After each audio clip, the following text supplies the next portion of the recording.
Okay, here we are in Canva. Let's see how well its AI does in making changes. So we're going to add a page, and we're going to bring in this graphic over here, put it on our page. And if we look at the spider, there's several things wrong. Number one, instead of having 6 legs, it has a 7th leg right down here. And it also has a leg over here, which is on the back, which we want to put on the side. It also has a heart on the side, which should be on the front. What we'll probably do is just remove this and not even put the heart on this front because this leg kind of blocks it. So the first thing we're going to do is go up here. We got to make sure this graphic is selected. So here it's not selected, here it's selected. When we select it, it brings up Edit. Go over here to Magic Studio, go into Magic Eraser, and we're going to erase this leg right here, but the brush is too big. And so we're going to reduce it down in size, come up in here, and remove that leg. Hit Erase. And the leg's gone. We're also going to do the same thing over here on the little spot on the side. And we're going to just come in here like this. And we're going to remove our heart. Now our next spot is the leg right here. And so what we're going to do is come up here to Magic Eraser. We want to go back to our selection of different types of eraser. And the one we want is the Magic Grab. And with the Magic Grab, we're going to come over here and we're going to use the brush again. And I'm going to move it down to about here. And come over here with the brush. Need a little smaller. About that size. And now we're going to take the brush, move it all the way down. And now we have our selection. We're going to grab that. And we're going to take it and we're just going to move it around to perhaps right there. Well, it's still too high. Let's go down a little bit more. Let's try to stay in sequence here with these other legs. They're kind of going up, up, and we kind of want this one the same way.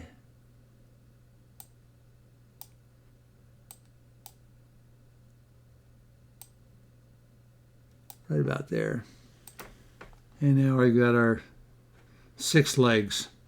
And of course, Canva will automatically save this. Okay, here we are in Photoshop 2025. I have our image open right here. And the things that we have wrong is we have a heart right here that we don't want. We have 7 legs. And we have a leg back here in the background. And then we have a leg coming out the back on the wrong position. One thing about Photoshop is, unlike the others, AI situations such as ChatGPT and Canva, you can be more precise.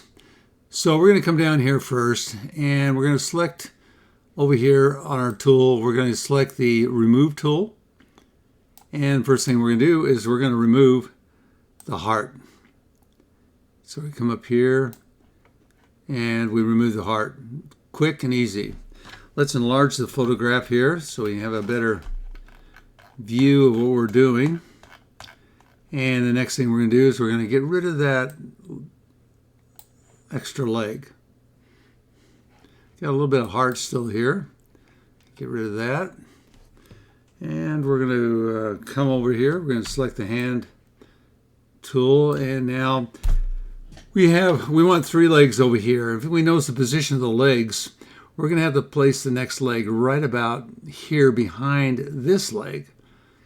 So what we're going to do is we're going to do a selection of the back leg, and I won't need the whole thing. I'll just need it basically right through here.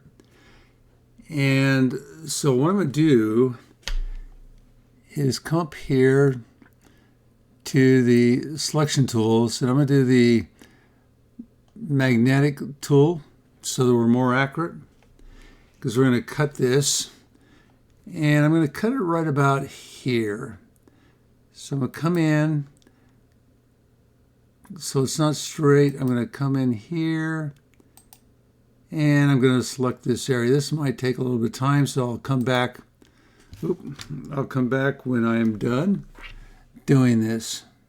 Come over here to the connection, and now we've selected that part of the body. So now I'm going to do a Control-C to copy that, and I'm going to come up here and create a new layer, and I'm going to do a Control-V to drop that into the new layer that you see right down here. You can barely see it, but there it is.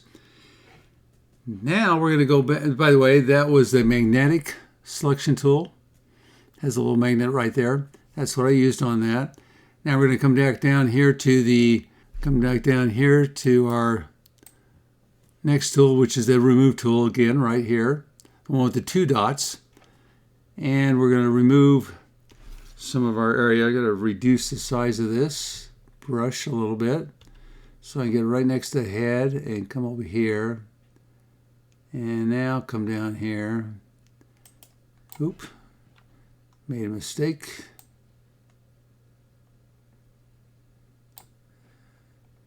And we now have our selection.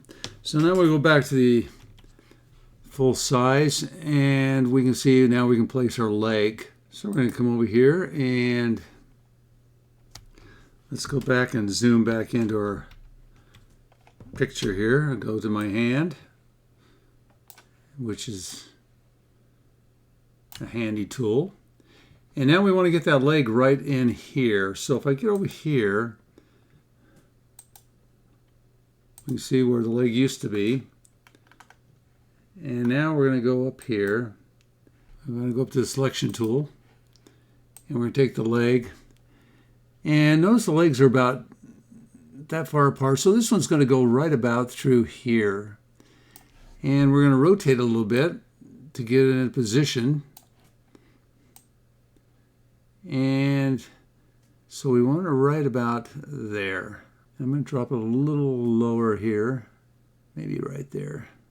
Now, if you notice, we're sitting on top of the other leg. So what we're going to do is we're going to turn this one off.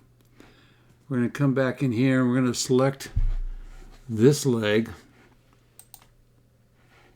In this situation, I'm going to try nothing more than polygon tool, and I'm going to just go up here and go, I want a little bit on the outside so that we're picking up some of the background.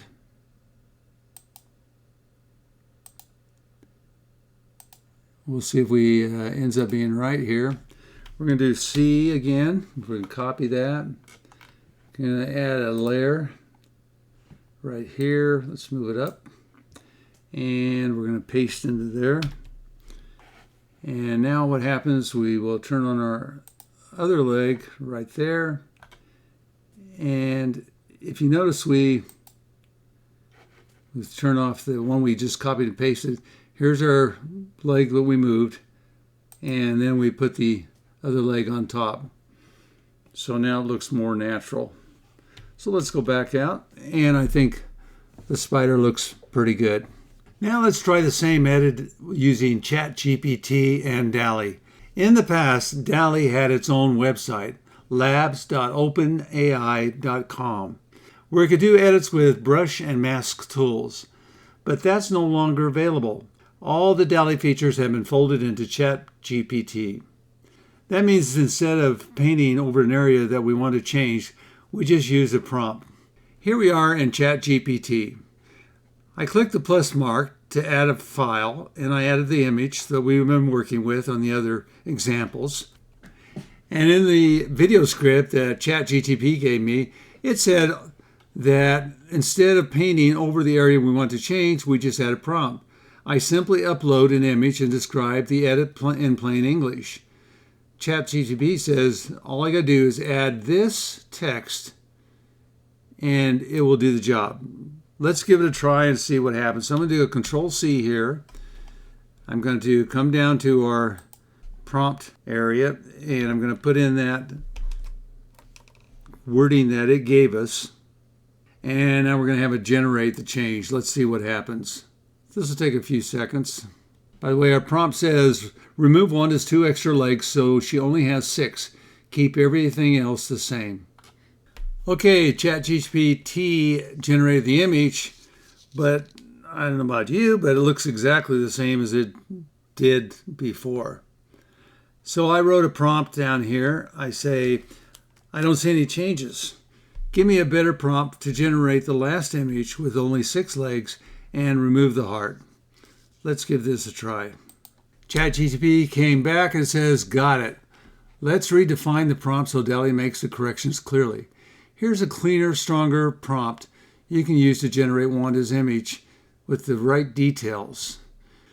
So basically, it's given me a prompt to recreate the whole image. So it might not come out looking exactly the same as it did before, but we'll take this prompt and we're going to select it.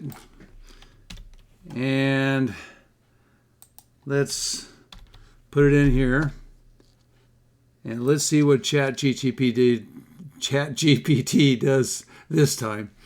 Okay, on this one, ChatGPT eliminated the heart, but other than that, the legs are exactly the same. So what I did is I came up with a prompt, generate the above image with 6 legs, 3 on the left side of the body and 3 on the right side of the body. And then it did what it's supposed to do. It generated the perfect image. But it took a number of tries. Now with ChatGPT, the problem is the old program they had, it was called InPainting, and with that it did have tools and you could select things and it would do the same thing as the Photoshop and as Canva.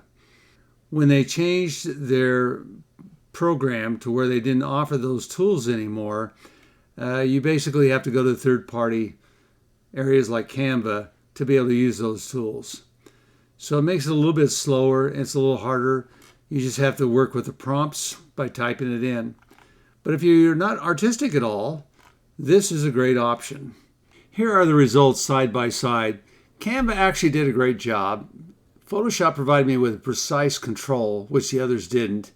While ChatGPT handled the editing with just a few prompts. All 3 methods worked, but they're very different tools for different needs. If you need exact pixel-perfect edits, Photoshop is the way to go. But if you want quick fixes or creative changes without learning advanced tools, Canva and ChatGPT with DALL is surprisingly powerful. Since DALL no longer has a separate editor with brushes, prompts are the new way forward. And honestly, it makes AI editing simpler for most people. Which method would you use? Thank you for watching this video. Give it a thumbs up and look forward to seeing you at the next video.